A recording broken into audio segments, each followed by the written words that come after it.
काशी एक ऐसा शहर है जहां हर गली में मोक्ष की राह दिखती है, जहां जीवन और मृत्यु का फासला केवल कुछ ही कदमों का है। इस पवित्र नगरी में दो ऐसे घाट हैं जो काशी की आत्मा को परिभाषित करते हैं, मणिकर्णिका घाट और दशाश्वमेध घाट। दिन हो या रात, मणिकर्णिका घाट पर चिताएं कभी बुझती नहीं। यहाँ जीवन का अंतिम सत्य हर पल दिखता है। मृत्यु कहते हैं जो यहाँ जलता है वो मोक्ष को प्राप्त करता है, पुनर्जन्म के चक्र से मुक्त हो जाता है। और इसी विश्वास के साथ हजारों लोग अपने अंतिम समय में काशी आने की इच्छा रखते हैं। मणिकर्णिका घाट पर जहाँ मृत्यु का सत्य दिखता है, तो यहीं से कुछ ही दूरी पर दशाश्वमेध घाट पर आस्था का उत्सव शुरू होने वाला है। बनारस के रग रग में बसे दशाश्वमेध घाट पर जहां हर शाम आस्था की एक नई कहानी लिखी जाती है। शाम ढलने से पहले ही यहां तैयारी शुरू हो जाती है। आरती की थाली, शंख, घंटियां, हर चीज अपने स्थान पर रख दी जाती है। जैसे ही सूर्य अस्त होता है, यहाँ का माहौल पूरी तरह बदल जाता है। चारों ओर घंटियों की गूंज और दीपों की रोशनी से गंगा का पानी सुनहरा हो उठता है। सजे धजे पुजारी जब बड़े बड़े दीपों के साथ आरती करना शुरू करते हैं, तो ऐसा लगता है मानो देवताओं का स्वागत किया जा रहा हो।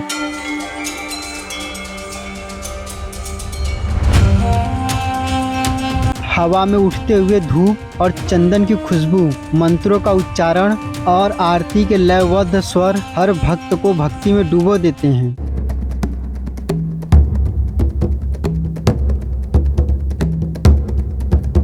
जैसे ही आरती अपने भव्य रूप में होती है, माहौल और आध्यात्मिक हो जाता है, जो आत्मा को छू जाती है। कुछ भक्त आंख बंद करके प्रार्थना कर रहे हैं, तो कुछ श्रद्धालु भाव विभोर होकर आरती के लय में झूम रहे हैं।